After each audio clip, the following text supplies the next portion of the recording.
User defined function, ये chapter देख रहे हैं, इसमें शॉर्ट आंसर के जो क्वेश्चंस हैं उनके बारे में डिस्कशन करेंगे। List the steps you would follow using a function, answer your question with the help of an example. तो फंक्शन यूज करने से पहले तीन चीजें आपको देखनी पड़ेगी। सबसे पहले फंक्शन डिक्लेरेशन, ताकि आप बता सके प्रोग्राम को कि ये फंक्शन कुछ आने वाला है, ये फंक्शन इंटरफेस है हमारा। फंक्शन डेफिनेशन, ताकि आप बता सके प्रोग्राम को कि क्या और कैसे फंक्शन काम करने वाला है। और तीसरा होता है फंक्शन कॉल, ताकि आप फंक्शन को कॉल कर सके, इन्वोक कर सके। जैसे यहां पर आपने एक सम फंक्शन लिखा जिसमें आप a और b इंटीजर वेरिएबल आप डालना चाहते हैं, रिटर्न में आप इंटीजर लेना चाहते हैं। ये पहली लाइन जो है इसको हम कहते हैं फंक्शन डिक्लेरेशन। दूसरा, आप जो यहां से यहां तक का कोड देख रहे हैं उसमें आप फंक्शन डेफिनेशन देख रहे हैं, यानी कि ये जो फंक्शन ऊपर आपने देखा इसका प्रोटोटाइप कहें या फंक्शन डिक्लेरेशन कहें, इसका फंक्शन डेफिनेशन हो रहा है। यानी कि ये करेगा क्या, ये रिटर्न a प्लस बी करेगा। मतलब इसके अंदर का जो यहां से यहां तक ब्लॉक है, a लेंगे, b लेंगे और a प्लस बी करके रिटर्न कर देंगे यहां पर। उसके बाद हम मेन में आते हैं। ये तीसरा जो आप देख रहे हैं ये है calling.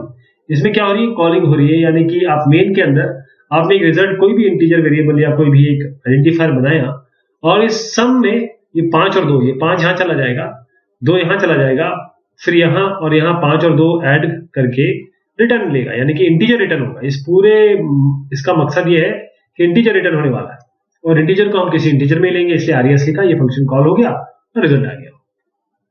What is the role of void keyword in declaring functions? Void का मतलब कुछ नहीं, कुछ नहीं के लिए वॉइड करते हैं। वॉइड डेटा ये बताता है, या वॉइड डेटा टाइप ये बताता है कि एम्प्टी वैल्यूज जो एम्प्टी है, अगर आप रिटर्न करना चाहते हैं फंक्शन में, और फंक्शन में आपने खुद सारा काम कर लिया है, आप कुछ रिटर्न नहीं करना चाहते, तो आप क्या लिखेंगे, वॉइड लिखेंगे।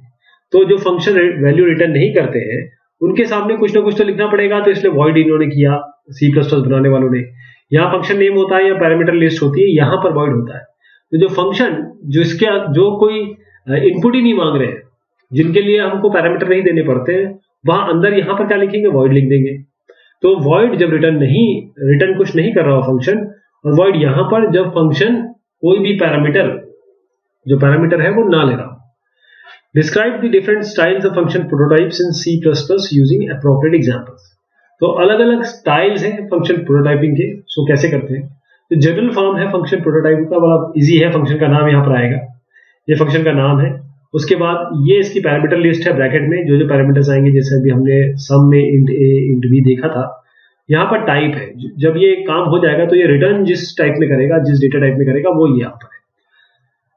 अब फंक्शन प्रोटोटाइप जो नाम है उसके आर्गुमेंट के, वो ऑप्शनल है, चाहे आप लिखे चाहे ना लिखे। तो ये आपके एग्जांपल्स हैं फंक्शन प्रोटोटाइप के। जैसे आप यहाँ पर देते हैं वॉल्यूम, एक फंक्शन हमने लिखा वॉल्यूम, इसमें int a int b int a float b float c दिया आपने, फ्लोट टाइप का रिटर्न है। एरिया लिखा आपने आगे, फ्लोट कर दिया। तो यहाँ कोई जरूरत नहीं, जब आप डिक्लेरेशन कर रहे हो तो यहाँ पर कोई a या b देने की कोई जरूरत ही नहीं है आपको, अपने आप ये ले लेगा। दूसरा ये है कि आप यहाँ पर एक वेरिएबल दे रहे हैं, यहाँ पर डिफॉल्ट वेरिएबल दे रहे हैं, यानी डिफॉल्ट वैल्यू उसको दे रहे हैं। इसी तरीके से अगर आप कॉन्स्ट लेना चाहते हैं, या इंट a इंट b को कांस्टेंट रखना चाहते हैं पूरे प्रोग्राम में, कहीं आप उसको चेंज नहीं होने देना चाहते, तो वो यहाँ पर आप कॉन्स्ट इंट a या कॉन्स्ट लगा सकते हैं इंट a इंट b के बीच में। इसी तरीके से यहाँ पर देखिए इंट a एक पैरामीटर भेज सकते हैं, रिटर्न टाइप आपका इंटीजर हो सकता है। What do you understand by default arguments and constant arguments? Right A short note on their usefulness. तो डिफॉल्ट आर्गुमेंट क्या होते हैं, कांस्टेंट आर्गुमेंट क्या होते हैं? तो C++ आपको अलाउ करता है कि आप असाइन कर सकते हैं डिफॉल्ट वैल्यू किसी फंक्शन पैरामीटर को। ये तब होगा जब आपका कोई भी वैल्यू जब पास कर रहे हैं फंक्शन में, और वो वहां पर आप वो वाली वैल्यू नहीं पास कर पा रहे। जैसे मान लीजिए आपने यहाँ पर एक इंटरेस्ट आपने दिया, एक फंक्शन का नाम फ्लोट p इंट t और फ्लोट r इक्वल टू 0.10। अब यहाँ पर आपका जो फंक्शन है उसका नाम है इंटरेस्ट, इसमें p एक फ्लोट एक पैरामीटर है, t एक पैरामीटर है, एक r पैरामीटर है। बाई चांस आप फंक्शन जब कॉल करते हैं, और फंक्शन कॉल करने में आप केवल इस तरीके से कर देते हैं इंटरेस्ट, और ब्रैकेट में आप दो वैल्यू दे देते हैं, जैसे 2.3 और इंटीजर देना पड़ेगा यहाँ पर, तो 3 दे देते हैं, क्या 2 दे देते हैं, तीसरा देते ही नहीं आप। तो तीसरा अगर देते नहीं तो क्या करेंगे, ये अपने आप इसकी वैल्यू डिफॉल्ट उठा लेगा 0.10 प्रोग्राम के अंदर। तो कांस्टेंट आर्गुमेंट का मतलब ये होता है कि फंक्शन आप मॉडिफाई नहीं कर सकते। डिफॉल्ट आर्गुमेंट तो समझ गए आप। कांस्टेंट आर्गुमेंट का मतलब होता है कि उसको आप चेंज नहीं कर सकते। तो अगर आप चाहते हैं जैसे पाई है या कोई कांस्टेंट है, कोई वैल्यू ऐसी जो चेंज नहीं होती है, तो उसके आगे कॉन्स्ट लगा दीजिए, कभी भी प्रोग्राम में चेंज नहीं होगी। जैसे आपने इंट ए इंट बी यहाँ पर इसके आगे कॉन्स्ट लगा दिए। तो कांस्टेंट आर्गुमेंट्स बहुत जरूरी होते हैं, बहुत अच्छे तरीके से यूज होते हैं जब हम फंक्शंस को कॉल बाय रेफरेंस यूज करते हैं। How is call by value method function involving different form of call by reference method. सवाल का मतलब ये है कि आप call by value call by reference में अंतर बताएंगे और एग्जाम्पल दीजिए। ये call by value call by reference. Call by value में क्या होता है कि एक टेम्पररी कॉपी बनती है डेटा की जो ट्रांसफर की जाती है एक्चुअल पैरामीटर में, जो एक्चुअल पैरामीटर से फाइनल पैरामीटर में। इसमें क्या होता है, मेमोरी लोकेशन में ये है, जैसे अगर आपने दे दिया इंट ए और ए में वैल्यू डाल दी मान लीजिए 5, मेमोरी लोकेशन इसका कुछ फिक्स्ड है, लेकिन जब आप ए भेजेंगे तो ये एक नई मेमोरी बनेगी और वहां पर ये 5 जाएगा और ये यहां पर काम होगा, मतलब ओरिजिनल मेमोरी पे नहीं काम होगा, एक कॉपी जाएगी इसकी। क्योंकि कॉल बाय रेफरेंस में क्या होगा कि आपने जैसे एक यहाँ पर ए भेजा और एक एम्परसेंड ए भी भेज दिया, तो ए भेजा और एम्परसेंड ए का मतलब होता है रेफरेंस। ए और एम्परसेंड ए कुछ आप कर सकते हैं, मान लीजिए वाई कर दीजिए, तो ए और वाई ये दोनों एक ही नाम है इस मेमोरी लोकेशन के, तो जो काम होगा वो इसी मेमोरी लोकेशन पे होगा, कहीं और नहीं होगा, कोई कॉपी नहीं बनेगी इसकी। कॉल बाय वैल्यू में जो चेंजेस हो रहे हैं फंक्शन में वो आपके इस एक्चुअल लोकेशन पे नहीं आ पा रहे। क्यों? क्योंकि आप तो कॉपी बना के भेज रहे हैं ना, कॉपी भेजे तो यहाँ पर जो भी जैसे 5 + 2 किया तो 7 यहाँ पर आया, यहाँ तो नहीं आया।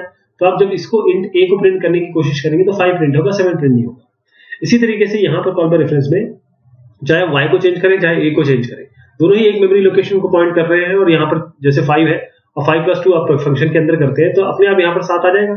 तो जब भी a y फंक्शन के अंदर या फंक्शन के बाहर मेन में आप एक्सेस करेंगे हमेशा आपको 7 मिलेगा इसमें।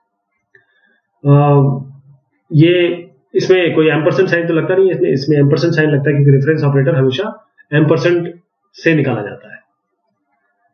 अब एग्जांपल देखिए इसका, हमने कंप्यूट फंक्शन लिखा, कंप्यूट फंक्शन के हमने इंट ए पास किया, ये हमने जो पास किया ये हम देखिए ए डायरेक्टली पास कर रहे हैं, और यहाँ पर इंट एम्परसेंड बी पास किया, यानी कि हमने जब मैं यहाँ पर पहले बताता हूँ आपको, आई 50 है, जे 25 है। तो यहाँ पर हम फंक्शन पहले हम बता देते हैं कि देखिए साहब ये आई है ये जे है, हमने प्रिंट करने की कोशिश की। अब हम कंप्यूट कॉल कर रहे हैं, यानी ए 50 जाएगा, जे 25 जाएगा, राइट। अब जब ये इसमें इसके पास 50 है, इसके पास 25 है, आई पॉइंट कर आई के पास एक मेमोरी लोकेशन है जिसमें 50 रखा है, जे के पास मेमोरी लोकेशन है जिसमें, मतलब ये एक्चुअल मेमोरी की बता रहा हूं आपको बात, जिसमें 25 रखा है। अब आपने आई को भेज दिया, वो ए ने ले लिया, जे को भेज दिया उसने बी ने ले लिया। लेकिन अब जब आई को आपने ए पे भेजा, तो जब ए पे गया तो आई की एक कॉपी बनी, ठीक, यहां पर 50 की कॉपी बन गई। अब इसको ए कहने लगे हम, यहां पर इसको ए कहने लगे। अब जब ए प्लस प्लस होगा और अब जब आप प्रिंट करेंगे ए प्लस प्लस, और रिटर्न तो यही कर रहा है ना, ए प्रिंट कर रहा है, जब आप इसको ए प्लस प्लस प्रिंट करेंगे यहां तो आप क्या हो जाएगा, ये इस जगह जब प्रिंट करेंगे तो ये तो 50 का 51 हो जाएगा, क्योंकि ए प्लस प्लस पता है 51। लेकिन जब यहां प्रिंट करेंगे इसके बाद फंक्शन कॉल के बाद, तो फिर भी आपको यहां 50 ही प्रिंट होगा, मतलब आप 51 यहां प्रिंट हो, यहां तो बन रहा है, फिर फंक्शन के अंदर कोई दिक्कत नहीं है, फंक्शन के बाहर आते ही ये वैल्यू खो देगा। क्यों? क्योंकि इसकी कॉपी बनी थी। अब इसके बारे में सोचिए जरा, जे के बारे में, जे ने हमने 25 दिया, और 25 जब यहां पर गया तो एम्परसेंड बी, यानी कि बी एम्परसेंड बी का मतलब ये है कि हमने जे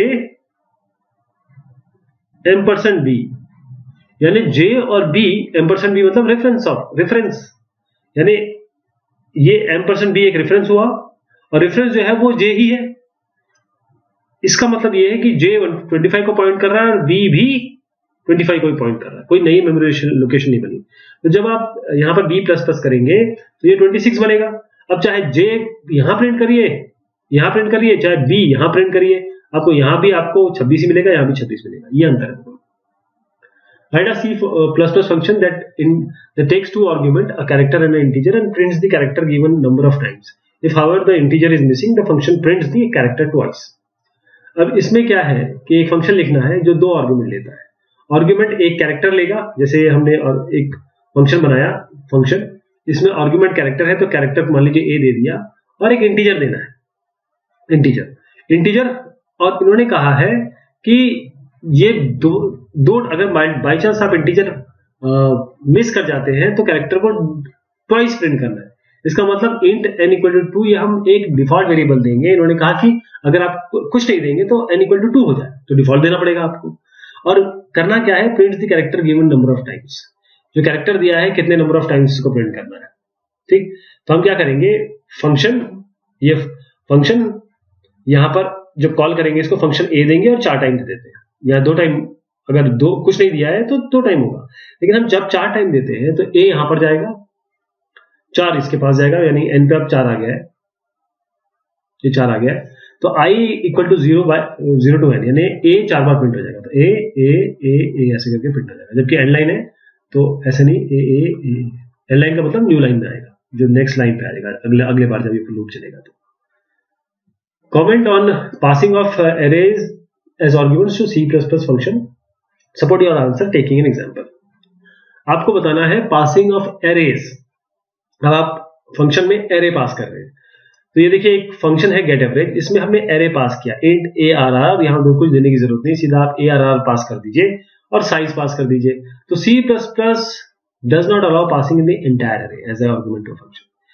C++ में आप पूरा एरे नहीं भेजते।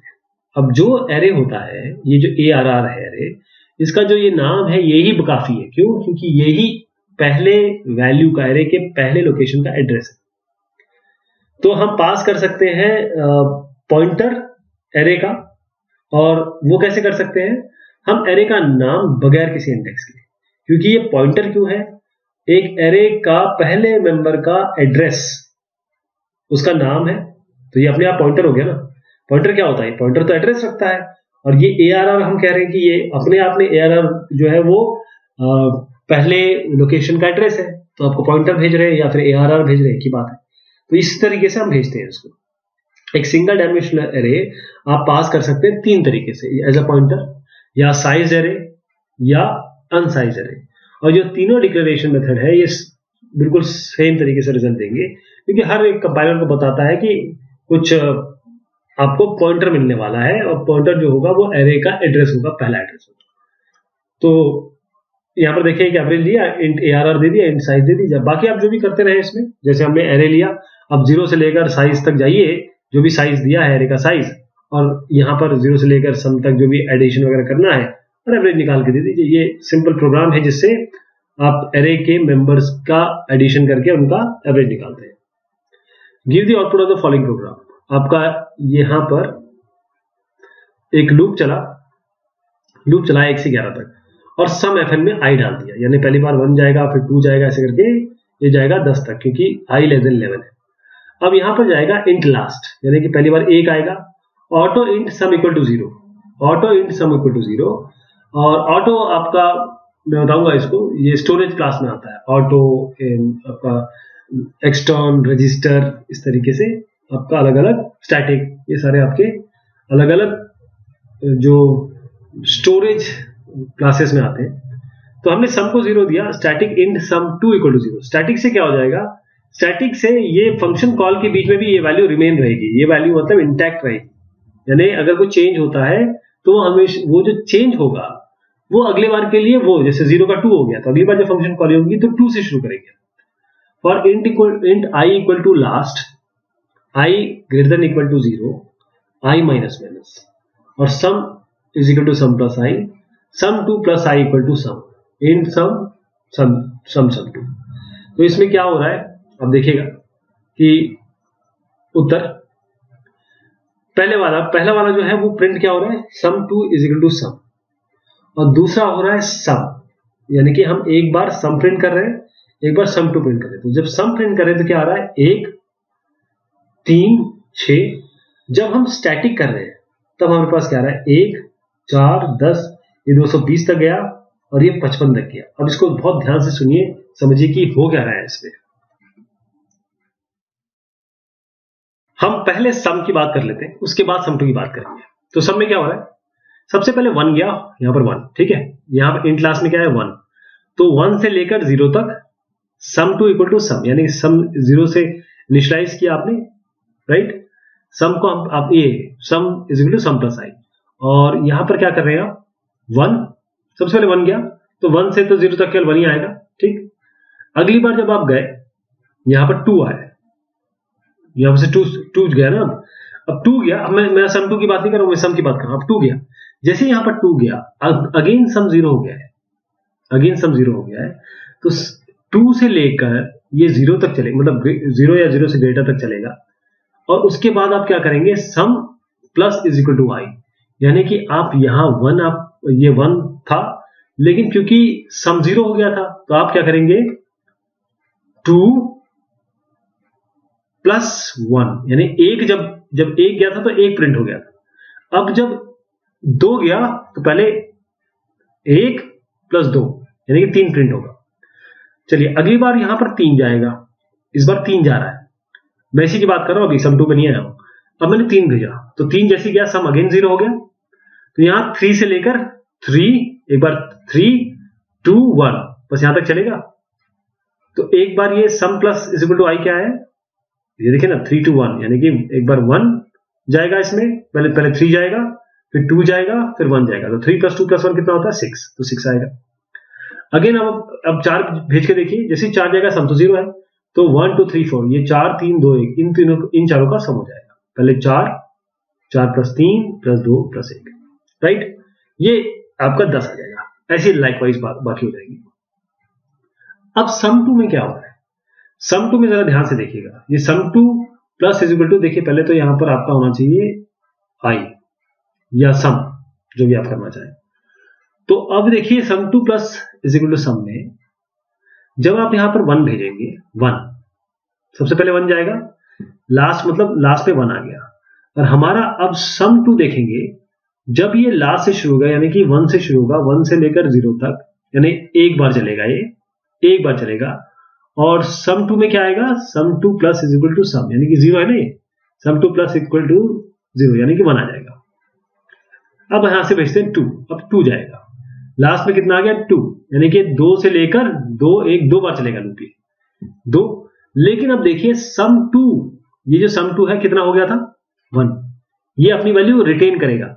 जब पिछला वाला था तो बार बार सम 0 हो जाता था, लेकिन सम 2 जो है वो वैल्यू रिटेन करेगा। पहली बार जब हमने 1 भेजा तो सम 2 कितना हो चुका है, 1 हो चुका है ना। अब जब दोबारा चलेगा तो सम 2 में हम क्या कर रहे हैं, ऐड कर रहे हैं, sum 2 is equal to plus is equal to, ये आई है, ये आई है, ये सम नहीं होगा, गलत है, sum 2 is equal to plus is equal to i. अब क्या है, आई, यानी कि आप कहां से शुरू करेंगे, कहां से शुरू करेंगे, 2 से शुरू करेंगे, और 1 + 2 तो हो गई होगा, साथ में आप देखिए ये एक सम ये ऑलरेडी था, तो 1 + 2 + 1 4, ठीक है, समझ में आ गया 4। अब अगली बार जब ये चलेगा तो भेजते हैं 3। अब सम 2 के पास क्या है, वैल्यू आ चुकी है 4, पहले दूसरी बार में ये अपनी वैल्यू रिटेन करेगा। पिछले बार क्या हो रहा था, ये सम बार बार 0 हो जा रहा था, इसीलिए केवल ये 1, ये 1 + 2, 1 + 2 + 3, 1 + 2 + 3 + 4 दे रहा था। लेकिन अब क्या हो रहा है, अब थोड़ा सा ये इसमें चेंज ये है कि इसके साथ एक एडेड वैल्यू सम 2 बार बार जोड़ रही है, क्योंकि सम 2 अपनी वैल्यू रिटेन कर रहा है। तो अगली बार 4 हो गया आपका। अब जरा 3 भेज के देखिए, 3 भेजेंगे तो 3 भेजते हैं तो क्या होगा, 3 3, तो ये बाकी सब तो सेम ही होगा, 3 2 1, मतलब 3 + 2 + 1 होगा। लेकिन आपके पास 4 ऑलरेडी है, क्योंकि सम 2 शुरुआत कहां से हुई थी, 0 से शुरुआत नहीं थी, इसके पास 4 ऑलरेडी था। ये तो नॉर्मल लूप जैसे सम में चल रहा था वैसे चल रहा था, 3 2 1, इसके पास 4 ऑलरेडी है, तो 4 + 3 + 2 + 1 10, समझ गया आप। ऑटो अपनी वैल्यू छोड़ देता है, इसका मतलब जब जब ये लूप चलेगा, बार बार आप भेजते रहेंगे, बार बार सम 0 होता रहेगा। लेकिन अगर आप इसको, इस वैल्यू को रिटेन करना चाहते हैं, सम की वैल्यू जो प्रीवियस वैल्यू रिटेन करना चाहते हैं, तो उसके लिए आप स्टैटिक कर दीजिए, ये प्रीवियस वैल्यू रिटेन करने का उतना जो पहले का जो एडिशन हो चुका है वो अब इस एडिशन में डालेगा। What is the output of the following programme, justify answer. इसमें आप क्या कर रहे हैं, एक कैरेक्टर नेम है संदीप, आप यहाँ प्रिंट करा दीजिए नेम। आप इसमें भेज रहे हैं हम फंक्शन में, और फिर प्रिंट करा रहे हैं क्या हो रहा है। तो यहां पर कैरेक्टर स्टार एम्परसेंड नेम, यानी कि आपने क्या किया, कि नेम यहां भेजा और इस कुश को इस नेम में कॉपी कर, एनएम में कॉपी कर दिया। तो आप प्रिंट आप क्या करा रहे हैं, ये क्योंकि इसमें तो केवल स्ट्रिंग कॉपी हुआ है, अब नेम प्रिंट कराते हैं। तो इसका उत्तर क्या होगा? सबसे पहले तो यहाँ पर ये संदीप में यहाँ नेम प्रिंट हो जाएगा। फिर जब हम इसको भेजेंगे तो ये नेम आपका संदीप यहाँ चला गया।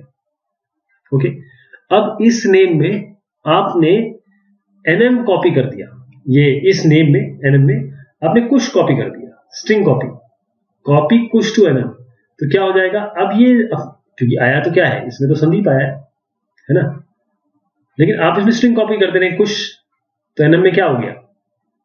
क्योंकि ये पॉइंटर है और मतलब ये एम्परसेंट है, सॉरी ये एम्परसेंट है, दोनों लोकेशन एक है, पहले से संदीप था, इस कारण से इस नेम में संदीप था, तो नेम तो ये है। आपने कहा ये एनएम एलियास है, तो एनएम एलियास हो गया, ये भी इसी को पॉइंट कर रहा है। आपने कहा कुछ को हम एनएम में डाल देते हैं, तो एनएम तो यही है, नेम भी यही है। आपने कहा एनएम में मैं कुछ डाल देता हूँ, संदीप की जगह कुछ डल जाएगा। जब आप इसको नेम को प्रिंट कराएंगे लास्ट यहाँ पर, तो कुछ प्रिंट होगा, बस पहली बार संदीप, दूसरी बार कुछ। अब अगला क्वेश्चन है, इसमें आउटपुट बताना है। हमने ए 10 बी 13 लिया और यहाँ हम फंक्शन में पास कर रहे हैं मैक्स ए बी। अब ध्यान दीजिएगा, मैक्स ए बी आपके लेफ्ट में है। लेफ्ट में तभी हो सकता है जब आपका रेफरेंस मतलब रिटर्न टाइप रेफरेंस हो। वो हम देखते हैं कि इसका क्या मतलब होता है और इसका थोड़ा सा टिपिकल इसको समझिएगा। सबसे पहले हम क्या करते हैं, ए में 10 है, बी में 13 है, तो ए में कितने हैं? 10 और बी में आपका हो गया 13।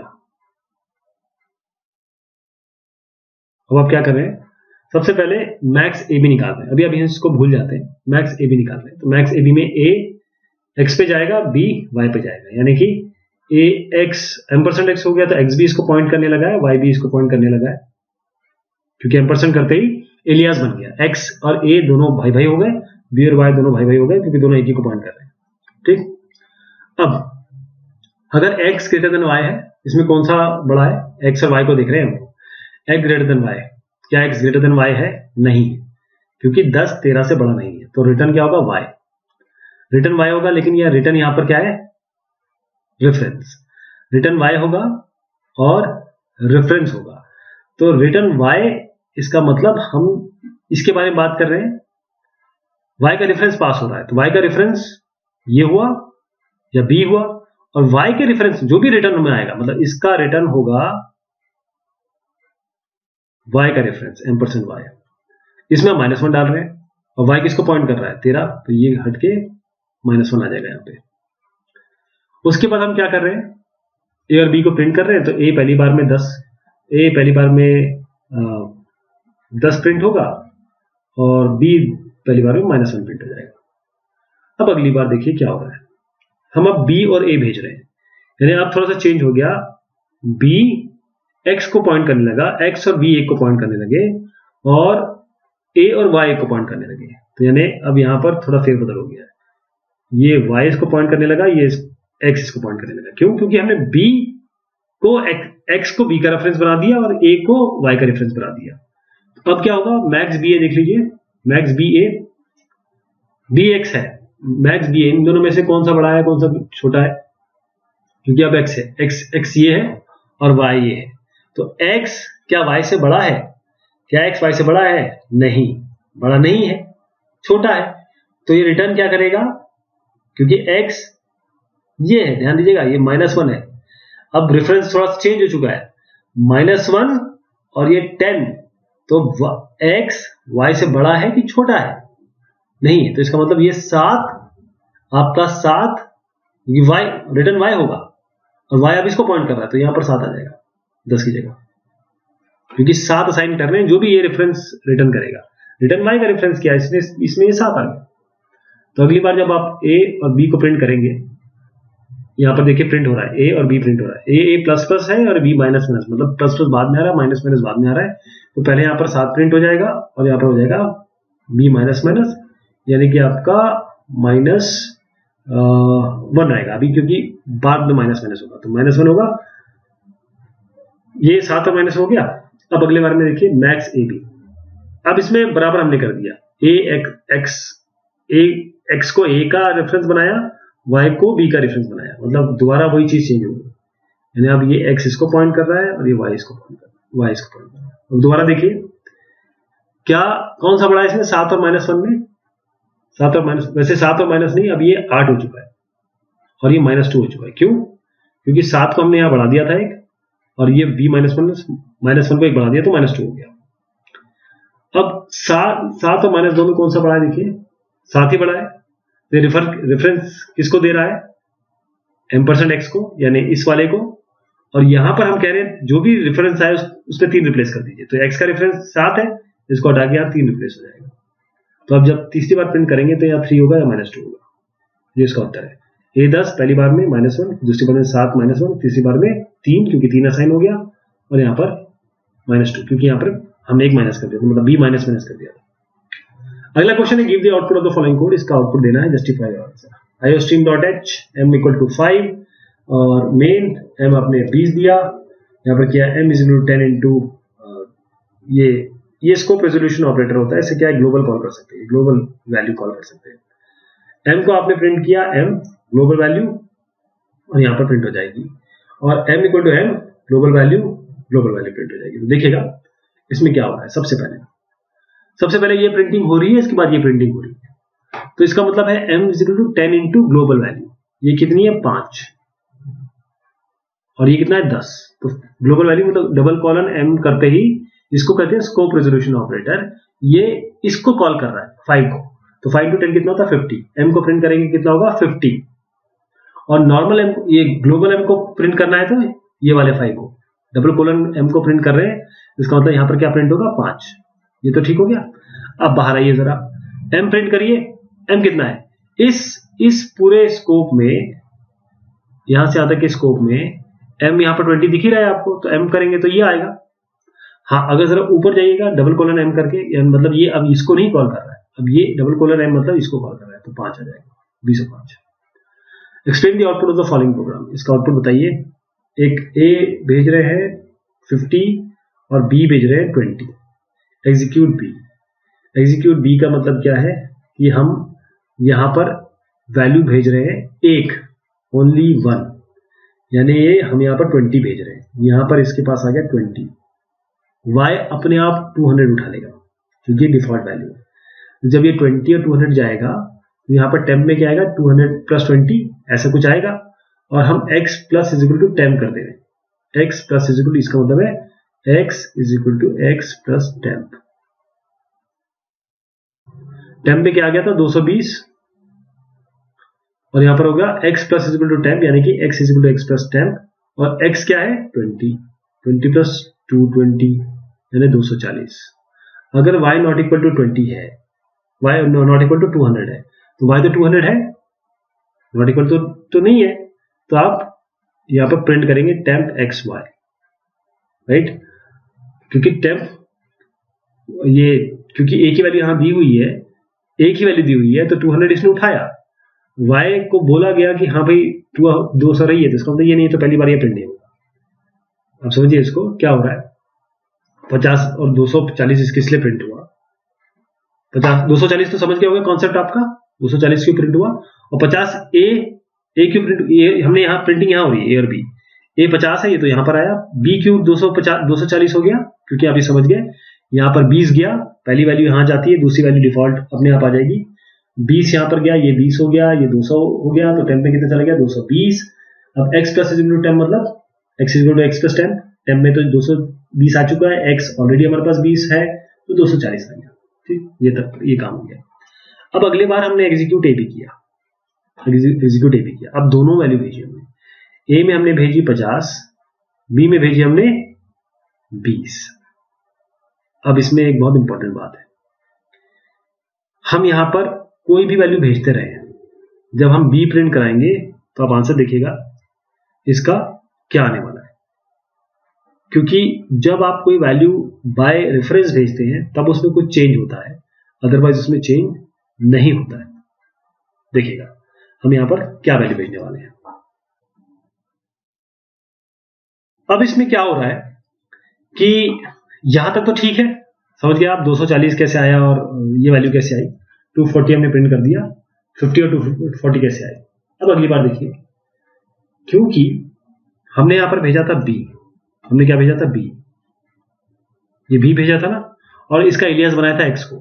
तो b और x एक ही को पॉइंट कर रहे थे, हमने b भेजा था 20, ये हो गया चेंज कहां पर, x कहां पॉइंट कर रहा है, x और b किसको पॉइंट कर रहे थे, 240 को, राइट। तो अब जो b की वैल्यू है वो चेंज हो चुकी है क्योंकि उसके एलियास आपने x बनाया था, अब b और x की वैल्यू 240 हो गई है। तो जब आप इसको a और b को भेजेंगे तो यहाँ पर 50 भेज रहे हैं, यहाँ भेज रहे हैं 240, ये जो 240 है ना 240 यहाँ भेजा आपने क्योंकि ये वैल्यू चेंज हो चुकी है। अब x में गई, यहाँ पर अपने यहाँ पर भेजा 50 को, अब और यहाँ भेजा 240 को, यहाँ आ गया 50 240, दोनों को ऐड करिए, टेम्प में डालिए, 250 प्लस 50, 240 प्लस 50 कितना हो टेम्प में आ गया 290, तो ये 290। अब x is equal to X plus temp, x में कितना है 50, टेम्प में कितना है 290, 50 और 290 कितना होता है 340, तो x प्रिंट करेंगे तो 340, और y कितना है, y कितना आ रहा है 240 ही आ रहा है, ये तो हमने भेजा ही था 240, तो दूसरी बार प्रिंट होगा 290 340 290 प्लस 350 40 प्लस 240, यहाँ का प्रिंट है 290 प्लस 340 240। तीसरी प्रिंटिंग एक्चुअली हो नहीं रही है तो इसलिए हमने तीसरी प्रिंटिंग कोई दिखाई नहीं है। आपको कॉन्सेप्ट समझ गया ना कैसे हुआ ये है इसमें, अगर कुछ भी अगर आपको शक शुबा हो तो थोड़ा पॉज करके इसको देख लीजिएगा, जो मैंने समझाया वो यहीं पे है। अब अगला क्वेश्चन है find out the errors in the following code fragment. क्या क्या एरर्स है इसमें, सबसे पहले हमने एक फंक्शन डिक्लेरेशन लिखा, इसका सेमीकोलन नहीं है, int x इक्वल टू 0, ये आप यहां पर नहीं दे सकते अगर आप ये फंक्शन डिक्लेरेशन दे रहे हैं। अगर फंक्शन आप ये फंक्शन डिक्लेरेशन नहीं है, अगर फंक्शन डिक्लेरेशन अगर सेमीकोलन इसमें नहीं लगाया हुआ है तो ये बाद में नहीं दे सकते। अगर आपने केवल प्रोटोटाइप दिखाया तो सेमीकोलन देंगे तो ये यहाँ नहीं देख सकते। दोनों केस में हम देखते हैं क्या एरर आएगी, सर मैं लिस्ट करूंगा आपको। For int i equal to 0 i less than 5 plus plus i s plus is equal to ai, तो इसको अगर आप अंदर s इक्वल टू 0 कर देते तो भी चलता, या फिर इसके बाहर करते तो चलता। रिटर्न्स नहीं होता, रिटर्न होता है, और रिटर्न s इसके बीच में स्पेस आएगा। वॉइड मेन वैल 5 और r, और उसके बाद int i equal to 0 i less than 5 plus plus i, सीन करेंगे वैल i बार, और सम में m% वैल्यू भेजने की जरूरत नहीं है आपको। ये जो आप वैल भेज रहे हैं ना, इसको इस तरीके से भेजेंगे। चलिए अगर मान लेते हैं कि आपने वैल का रेफरेंस भेज दिया, अगर आपको वैल का रेफरेंस भेजना है तो जरूरी नहीं है m% भेजिए, वैल्यू भी भेज देंगे तो चलेगा। अब इसकी एरर समझिएगा। सबसे पहले यह है कि जो ग्लोबल वैल्यू आपने डिक्लेरेशन किया है इसको पहले आना चाहिए, जैसे मैंने बताया था आपको पहले आना चाहिए, और रिटर्न्स नहीं होता, रिटर्न और एस के बीच में वैल्यू होती है। और यहां पर m% की कोई जरूरत नहीं है। क्यों? क्योंकि जो ये एरे है ये अपने आप में एक रेफरेंस ही है, ये जब यहां पर जाएगा ना तो अपने आप ए जो एरे है उसके पास ये वैल इसको अपने आप मिल जाएगा, क्योंकि ये जो वैल है ये नाम है वैल, लेकिन ये एड्रेस है पहले आपके, ये वैल आपके पहले मेंबर का एड्रेस है। तो जैसे ये ए को आपने दिया तो ए इसको पॉइंट करने लग जाएगा, तो अब वैल और एक ही बात हो गई, तो m% देने की जरूरत नहीं है। ठीक है, अब अगला क्वेश्चन देखते हैं। Write a function that take double array name and an array size as argument and that swaps the first and last value in that array. तो उसके लिए हम क्या करेंगे, हमने एक डबल एरे लिया, जितना भी साइज देना चाहें, enter number of elements you want to insert, आप कितना इंसर्ट करना चाहते हैं, i 0 से लेकर n तक चलाइए, एंटर कर लीजिए, इसमें एलिमेंट arr i में एलिमेंट आ गया। अब स्वैप में आपने सीधा arr भेजना है, केवल नाम भेजना है इसका और कुछ नहीं, और n जितने मेंबर्स हैं, और एरे आफ्टर स्वैपिंग आप इसको प्रिंट कर देंगे। तो इसमें करना क्या है कि हमको स्वैप करना है पहले एलिमेंट को लास्ट वैल्यू से। तो हम क्या करेंगे, इसमें कुछ नहीं हमें करना है, एक जब यहां पर आ जाएंगे इंट एक टेम्प ले लीजिए, जैसे ये आपने एरे 0 लिया, मान लीजिए इसमें वैल्यू ए है, मैं ए और बी को स्वैप करके दिखाता हूँ। ए और बी कुछ भी हो सकता है, 20 30 40 कुछ भी, यूजर कुछ भी डाल सकता है, ए और बी फर्स्ट और लास्ट वैल्यू बोल रहे हैं ना। तो हम क्या करेंगे, ये जो है वो है arr0, ये वाली वैल्यू है, ये है arr, क्योंकि 0 से शुरू हो रहा है तो n-1। तो आपको बेसिकली एक टेम्प लेना है, arr0 का टेम्प में लिखिए जो यहां पर हो रहा है, फिर टेम्प की वैल्यू यहाँ डाल दीजिए जो यहाँ हो रहा है, सॉरी ये इसके पहले ARR माइनस को यहाँ डाल दीजिए, वो यहाँ हो रहा है, और उसके बाद जो टेम्प वैल्यू थी वो आप इधर डाल दीजिए, टेम्प की वैल्यू ARR माइनस में डाल दीजिए। ये सेटिंग हो गई। अगर आप देखना चाहें, जैसे यहाँ 2 है, यहाँ 3 है और मैंने टेम्प T ले लिया, तो पहले हम क्या करते हैं, T में 2 वैल्यू डालते हैं, फिर 3 2 में डालते हैं, और उसके बाद जो टेम्प में है उसको 3 वाले में डाल देते हैं। ये वाला काम हो रहा है। Write a function that takes 3 arguments, the name of float array, the array size and the float value. Have the function set each element of an array to float value. तो क्वेश्चन कुछ इस प्रकार से है कि एक function बनाना है जिसके 3 आर्गुमेंट होंगे, एक फ्लोट एरे, एक जो उसका एरे का साइज, और एक वैल्यू फ्लोट टाइप की होगी। और जो फंक्शन है वो सेट करेगा जो भी ये वैल्यू आ रही है, वो जो भी फ्लोट वैल्यू आप दे रहे हैं उससे ये सेट हो जानी चाहिए सारी वैल्यूज। तो आप एक वर्ड मेन लिखिए, फ्लोट दे दीजिए, एरे जितना भी साइज देना चाहें आप दे सकते हैं, और उसके बाद यूजर से मांग लीजिए कितने एलिमेंट आप डालना चाहते हैं, n, और एंटर वैल्यू, जो वैल्यू से आप रिप्लेस करना चाहते हैं। तो यूजर से बोलिए कि कौन सी वैल्यू चाहते हैं जो आप एरे के हर एक जगह पे आप स्टोर करना चाहते हैं, तो वो वैल्यू दे देंगे। फंक्शन में ARR भेजना है आपको, केवल n भेजना है, वैल्यू भेजना है, तीनों भेज दीजिए, और उसके बाद इसको जब रिजल्ट आ जाएगा तो 1 से लेकर n तक प्रिंट करा दीजिए इसको। तो इसके अंदर क्या हो रहा है, फ्लोट ARR n और value i equal to 0 to n, बस ARR हर एक i में वैल्यू ये वैल्यू को असाइन करा दीजिए। तो सारी जो एरे जो होंगी उसमें हर वैल्यू में वैल्यू आ जाएगा, वैल्यू वैल्यू वैल्यू, वैल्यू को मैं v शॉर्ट लिख देता हूँ, v सब आ जाएगा। तो ये इसका तरीका है। तो ये हमने एक और पार्ट देखा आपके शॉर्ट आंसर्स का, अभी एक बाकी है। तब तक के लिए शुक्रिया, मेहरबानी।